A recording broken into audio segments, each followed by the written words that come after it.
Go. Sir, siguro bigyan niyo po muna kami ng background kung ano po yung kaganapan po natin ngayon. Opo. Ito po ay isang parte po ng programa namin para sa voters education po. So, dito po sa ating lalawigan o dito po sa Region 1, ito po ang una na nagkakaroon tayo ng ACM demo o yung Automated Counting Machine Demo. At no less than our honorable chairman po ang nakita nyo kanina, siyang nag-demo, kasama po si Director Rex Laudiango, para nga po ipakita sa tao kung paano po yung operation ng makina, kung paano po gamitin yung makina, kung ano po yung mga features ito ng mga bagong features. Sir, yun po, update po sa atin po sa comment registration. Kamusta na po nabot na po natin yung ating pinakalaman? Opo, yung pong conservative namin na target noon na 75,000, ngayon may 100,000 na po yung bago namin napaparehistro. At meron pa po tayong isang buwan, or more than 1 month, kasi 2 buwan halos yung makukover nitong ERB. So we're expecting baka umabot po tayo ng 150,000. Sabi kanina ni Chairperson, nasa 5.2 million deactivated na parang dito po sa Ilocos Region or sa Pangasinan, ilan po? Sa amin po, ang total po na tinanggal namin na debt, ang causes po kasi niyan is debt, failed to vote twice, saka yung transferred from one ng registration. Mahigit pong 100,000 din yung tinanggal namin. So, kung titingnan nyo, halos balanse lang po eh. Yung tinanggal namin at yun pong mga bagong nagparehistro, so more or less na offset lang po. Updated yun, sir? Updated po yun. Kasi yun po pagtanggal ng mga failed to vote twice at mga namatayin po, isa process ng tinatawag cleansing of the voters list namin, yung database namin. Para nga po, yung mga bago, itadagdag naman natin doon sa database natin, vis-a-vis o kontra doon sa tinanggal natin. Kaya nabanggit ko kanina, more or less, halos parehas lang. Madagdagan man yan, konti lang siguro. Voters natin, sir, anong section po? Ang pinakamalaking, of course, Dagupan ang pinakamalaki. San Carlos. Kung sa bayan ang pinakamalaki is Malasiki. Malasiki, Bayambang. Yan ang mga malalaki natin na registered voter. Sir, nabanggit po kami ng Chairman na patungkol sa mall. Sa mall po, may target na po ba kayong bilang Yung mall voting is napakagandang idea niyan. So kami, we have to determine yung location ng mall at yung location ng polling center natin. Kung alin ang mas malapit at mas conveniente sa ating mga botante. So far dito sa Dagupan o dito sa Pangasinan, may pinag-aaralan kaming dalawa na mall kung mas maganda ilipat sa mall o doon na rin sa may eskwelahan. Kasi mahalapit lang yung eskwelahan at mas maganda yung eskwelahan eh. So tinitingnan palagi namin dito is kung alin ang mas conveniente, alin ang mas secured, alin ang mas naaayon o pabor sa ating mga botante. Yun ang consideration dito. Hindi yung mall na malamig dahil maliwak. Hindi po yun. Kung alin yung mas conveniente at alin yung mas maganda para sa ating mga botante. Sir, nilatag po kanina ni Chairperson po natin itong mga bagong feature po yung gagamiting machine. Sir, sa tingin niyo po ba mas magiging mabilis ito pong election po natin ngayong 2020? Definitely. Technology po yan eh. Alam niyo naman ang technology, araw-araw yan. Minuto nagbabago. Ito po yung para po sa cellphone version. At lahat po ng mga problema na na-experience namin nung mga nakaraang eleksyon, ilang eleksyon na po since 2010, PCOS, ECM, ngayon ACM, lahat po nung naging problema noon na technical, pinag-aralan po yan po ngayong makina na to, nagawan po ng paraan. Yan po, hindi lang po dun sa proseso ng pagboto, pati po sa mga botante. Kung tayo po ay PWD, kung tayo po ay senior citizen, in-adjust po lahat yan. Base na rin nga po sa experience natin ng mga nakaraang eleksyon. Sir, follow po doon sa tanong regarding doon sa mall voting. Sapat pa po ba yung panahon natin para i-prepare, especially yung mga voters natin, yung mga ililipat? Opo, wala naman pong problema. Ang gagawin lang po namin dyan is we will just have to notify the voters na ito na po yung pagbobotohan nyo sa mall na kayo. And meron naman na po kami agreement, memorandum of agreement with the mall. So walang problema sa mall. Ang sa amin lang po ngayon pinag-aaralan is kung mas maganda nga itong paglilipat ng polling center sa eskwelahan, from eskwelahan to the mall. Sir, kamustahin po natin itong Register Anywhere program po natin. Meron po ba tayong numero kung ilan na po ba yung mga nakapag-release po dito sa lalagyan ng Pangasinan? Sa ngayon po, ang ganito po kasi ang proseso niyan. Pag nagrehistro ka sa RAP, Register Anywhere Program, ibabato yung pong data na nakuha namin, ibabato po namin yan sa Manila. Yung Manila po meron po kung verification center. Sila po ngayon ang magtatali, sila po ang magbe-verify kung itong mga record na ito ay tama. Then pag na-verify nila sa kanila, ibabalik ngayon ito sa amin at sa kung saan bayan yung mga nag-apply. So yung data po, nasa kanila po yung data. Mapapinalize lang po namin yan pagkatapos ng final na ERB namin or Election Registration Board kung ilan yung nag-avail ng RAP. Pero masasabi po ba natin, sir, na successful itong RAP dito sa Pangasinan? Opo, very successful po kasi imagine kahit tiga saang lupalop ka, makakapagparehistro ka. At minaximize po namin yan, lahat po na activities namin katulad nito, kasama namin yung RAP. Pang-apat na po itong voter education and registration fair dito sa Pangasinan. Ginanap po namin sa Binalunan yung una, pangalawa sa Alaminos, pangatlo sa Lingayen, pang-apat na po ito, kasama po yung RAP. Meron din po kaming province-wide, kasama yung RAP.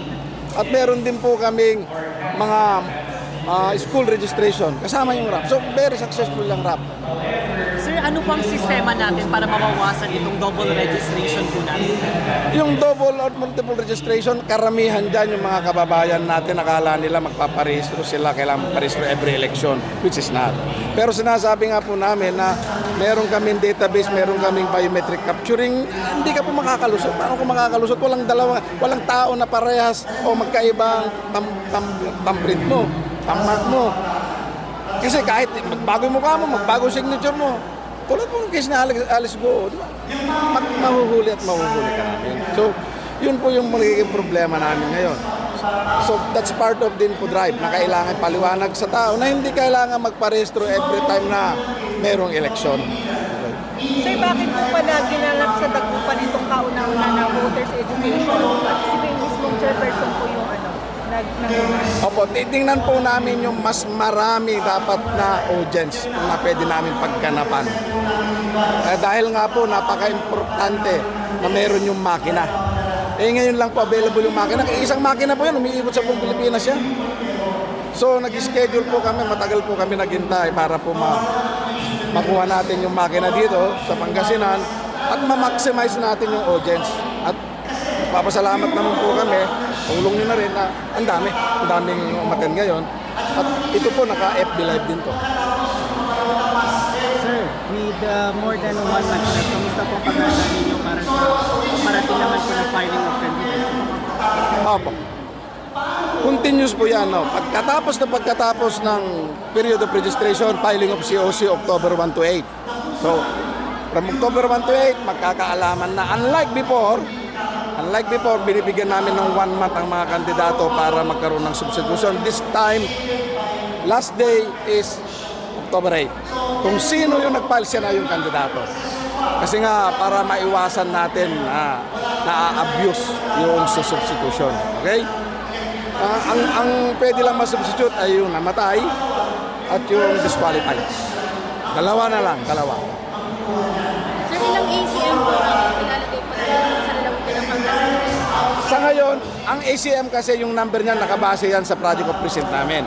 Ang project of precinct namin, mapapinalize namin yan pagkatapos ng registration siguro 1 month after.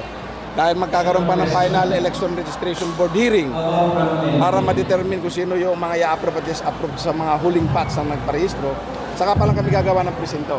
Pag nagawa namin yung project of precinct after 1 month, doon makikita kung ilang polling precinct or clustered polling precinct ang magagamit namin at kung ilang ng makina na ilalagay.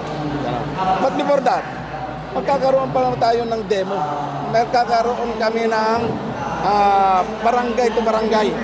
Hindi katulad noon na dito sa Region 1, dalawang makina lang. Dito sa Pangasinan, isang makina lang. Paano natin maiikot yung buong Pangasinan, 1,300 na barangay?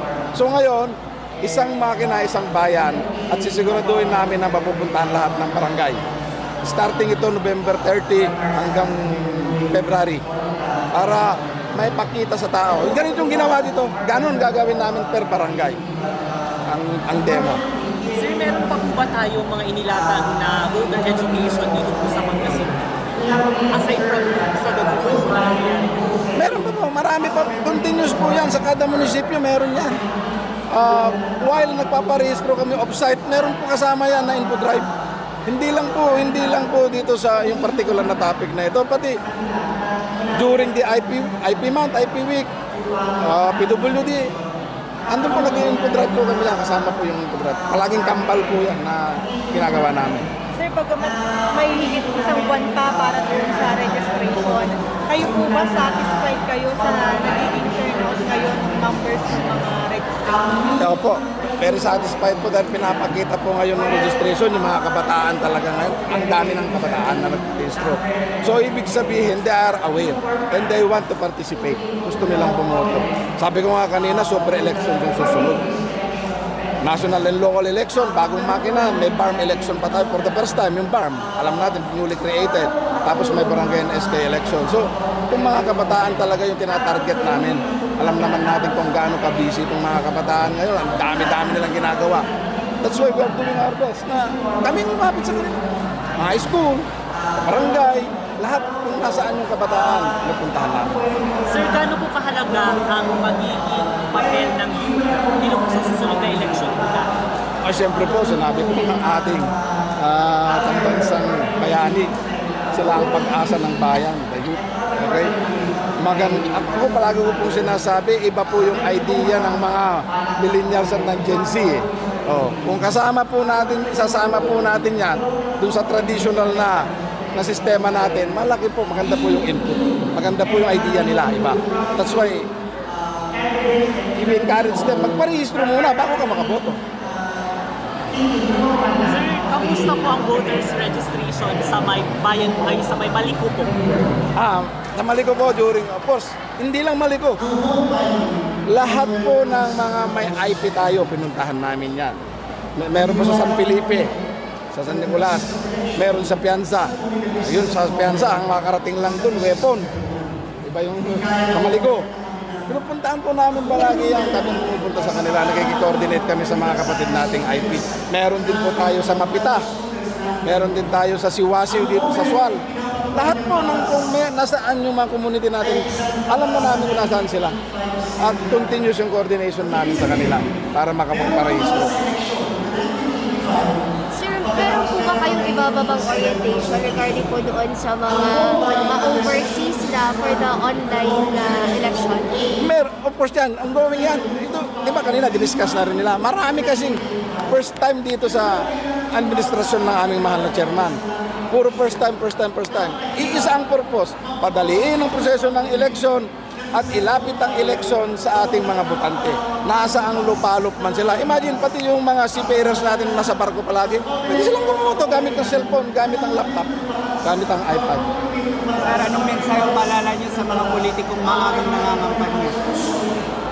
Unfortunately sa amin on the part of the COMELEC, we cannot regulate them until and unless darating yung campaign period. Ang campaign period sa national, February pa.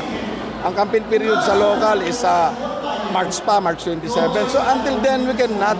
Ang paalala na lang namin, may mga batas tayo.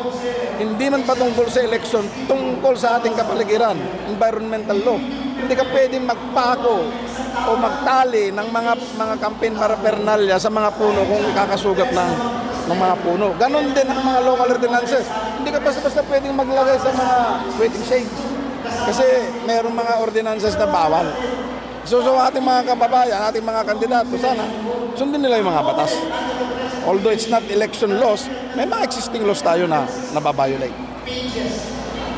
Sir, siguro more than 1 month na lang po kasi matatapos na yung registration po natin.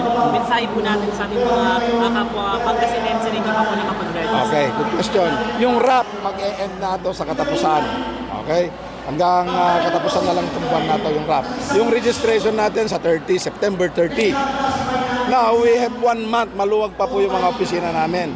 Wag na po nating intayin yung last week. Yung last week po talaga, doon nagtrutroop yung ating mga kababayan. Ating mga kababayan po, na-experience na namin yan na hanggang may oras pa, papetik-petik sila, hintayin nila yung huling araw, huling 3 araw, doon sila pupunta. Hindi po namin kayo kayang i-accommodate. Ang maximum po is 500 lang, 400 to 500 applicant. Iisang makina namin. So, kikuusap kami, this early, kung hindi pa ka nakarehistro, pumunta na kayo at magparehistro sa opisina ng mga Comelec. Or alamin kung nasaan yung mga makina namin. Kasi nag-o-offsite registration kami.